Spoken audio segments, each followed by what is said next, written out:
Uma boa tarde a todos, eu sou o Diego Santana, operador do canal no YouTube Conjuntura Política e Econômica. Se inscreva no canal se você ainda não é inscrito, aperta os sinos para receber as notificações. Deixa o seu like, o seu ok e o seu parecer favorável ou não ao que você analisar por parte do conteúdo. Essa é a verdadeira democracia. Mas dentro de tudo aquilo que nós podemos ver, e o relatório das Forças Armadas, eles utilizam que é preciso respeitar a democracia. Mas eu pergunto uma coisa para vocês: a democracia, ela se tornou um fragmento, igual os partidos políticos, apenas para se utilizar quando é de forma interessada. Por exemplo, o ex-presidente da República, ex-presidiário, e agora a terceira vez, supostamente presidente eleito, ele tem orgulho de ter representação partidária, enquanto ele alega que seu principal adversário, o atual presidente, a cada eleição aluga um partido político.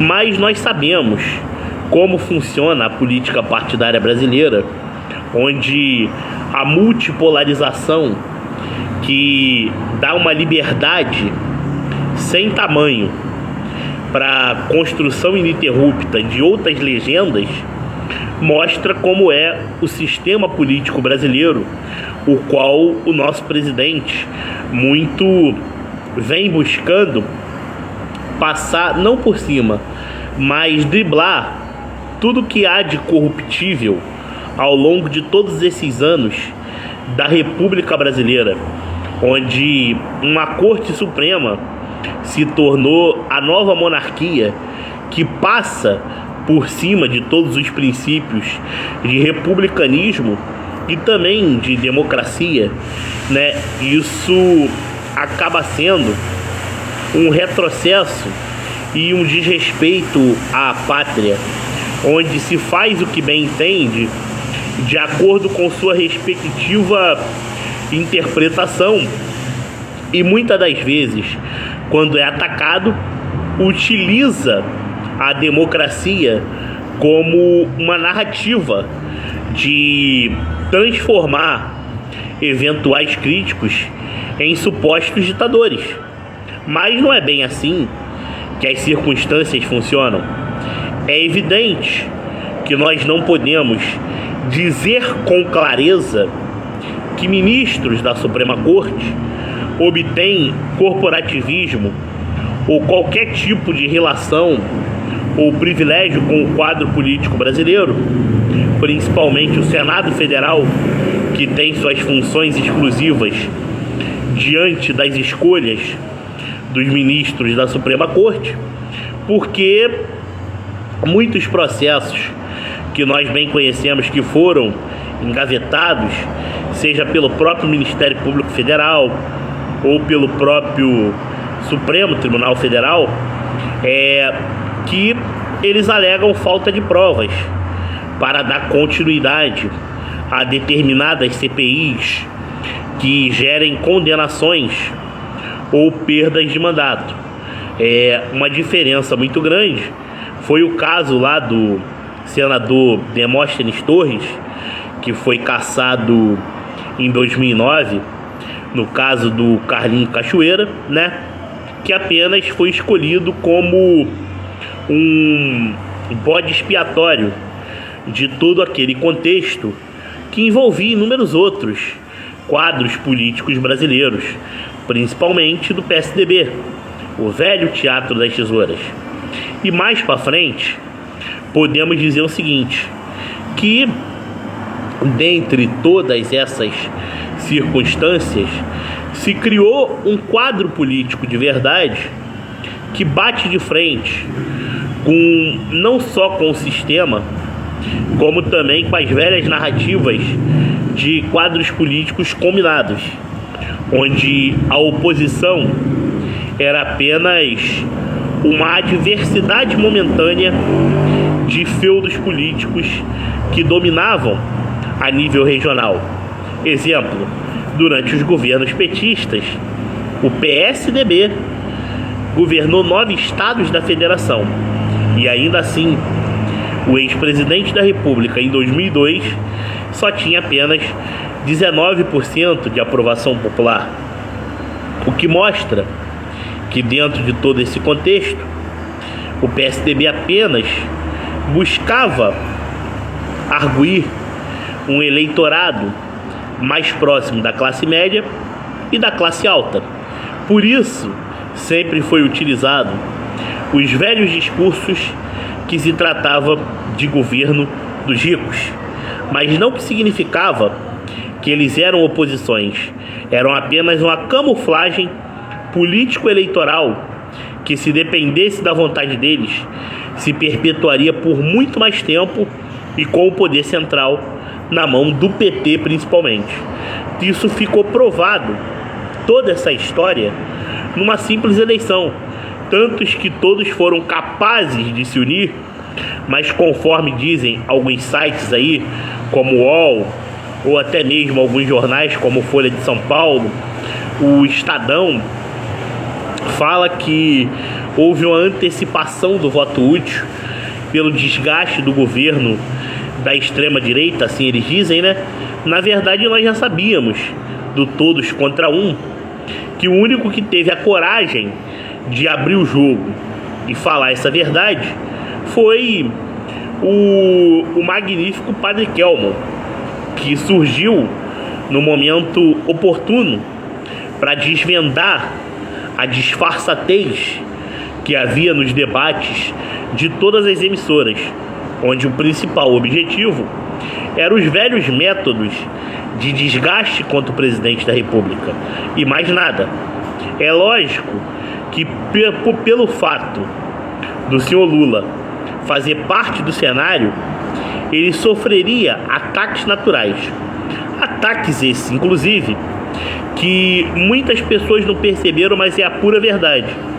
Simone Tebet e Soraya Tronic podem ter sido utilizadas por pessoas ligadas a Geraldo Alckmin para atacar o ex-presidiário, visando criar ainda os resquícios do velho teatro das tesouras, e até mesmo para justificar o que o senhor Alckmin disse nas eleições de 2018, tentando se fortalecer para subir nas pesquisas, acreditando numa suposta ascensão do PSDB 4 anos antes. Mas, na verdade, ele viu de todas as suas formas que, propriamente dito, tudo que ele falou apenas serviu para fortalecer ainda mais a vitória do nosso atual presidente da República. Logo, eles não viram outro caminho a se percorrer sem ser provocar a vitória do presidente atualmente eleito. Vitória essa que não se descarta, e quem disse isso foi a relatoria das Forças Armadas, não é Diego Santana, que não se descarta possibilidades de eventuais irregularidades, pois afinal não sabemos sobre a segurança real do sistema brasileiro de urna, que está com uma tecnologia ultrapassada e sem grandes possibilidades da real renovação que se faz necessário. Começa por esse contexto. Por esse motivo, podemos levar em consideração todas as razões que, sem sombra de dúvida alguma, denota que o conservadorismo liberal se encontra por unanimidade. Tanto é que criar partidos de suposta representatividade de dissidência mostra-se um real enfraquecimento. Ainda assim, o Partido Liberal conseguiu eleger inúmeras figuras através do conservadorismo liberal, inclusive no Nordeste, que foi o caso do senador Rogério Marinho, onde chega a ser muito complicado avaliar que o eleitor do Rogério Marinho reelegeu a governadora Fátima Bezerra do PT, no estado do Rio Grande do Norte. Logo, eu pergunto a vocês, dentro de todo esse contexto ideal, é uma conta que não bate. Isso se não só levando em consideração a soma dos votos totais de cada candidato do bolsonarianismo, como também os votos naturais que o presidente obtém de pessoas que sequer votam em ninguém para deputado, senador, governador, mas votam no presidente da República. Porque a direita por si só, ela tem inúmeras nomenclaturas.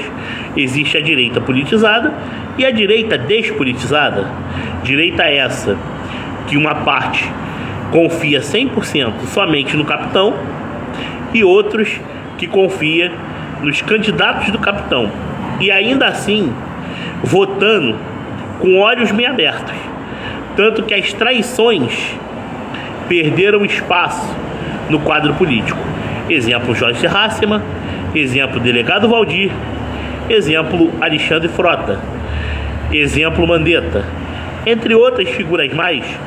O próprio partido União pelo Brasil mesclou a legenda com deputados repletos de recursos para distribuir, mas sem sombra de dúvida não conseguiu levar em consideração uma dissidência direta. Afinal, muitos candidatos do União Brasil utilizaram o nome de Jair Bolsonaro para chegarem ao Planalto Central pelo baixo ou pelo alto clero.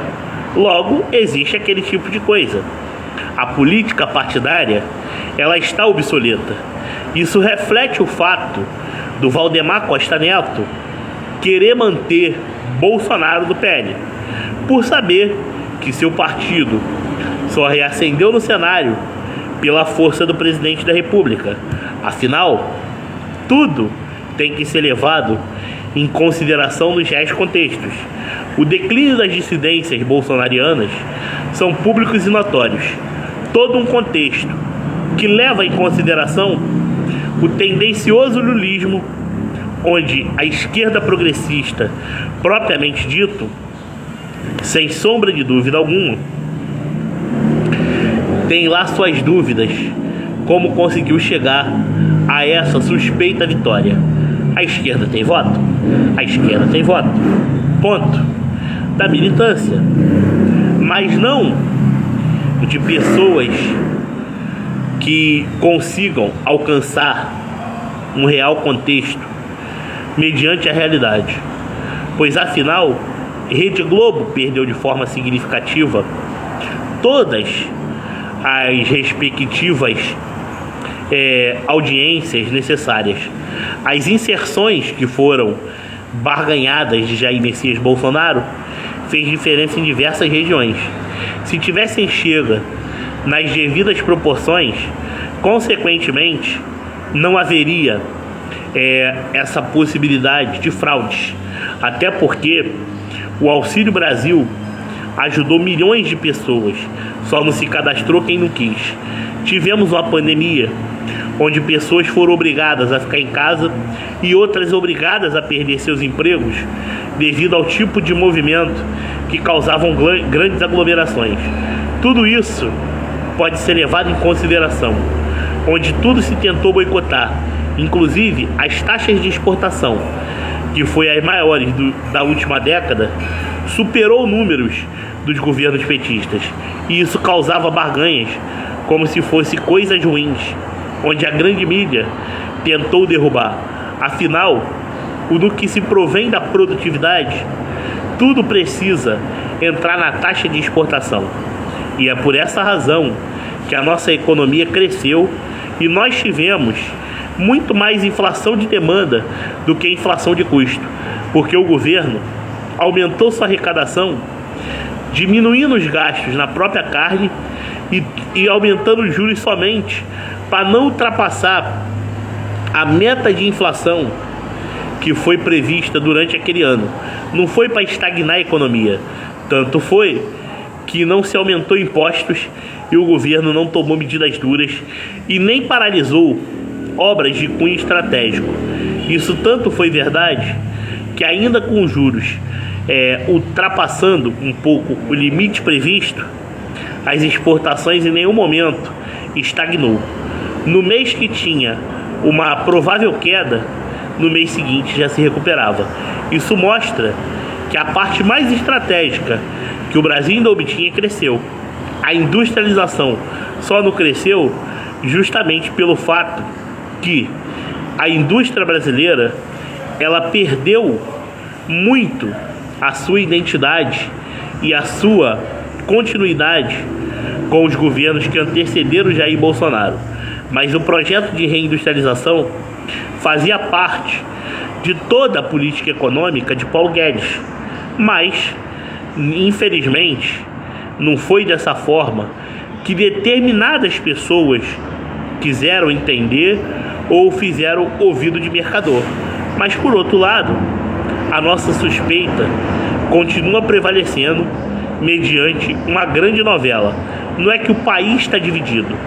O país acordou diante das falácias de um governo que navegava na maré mansa, sem enfrentar grandes correntezas. A realidade está aí, só não vê quem não quer. Uma boa tarde a todos e que Deus acompanhe a cada um de vocês. Fiquem com Deus.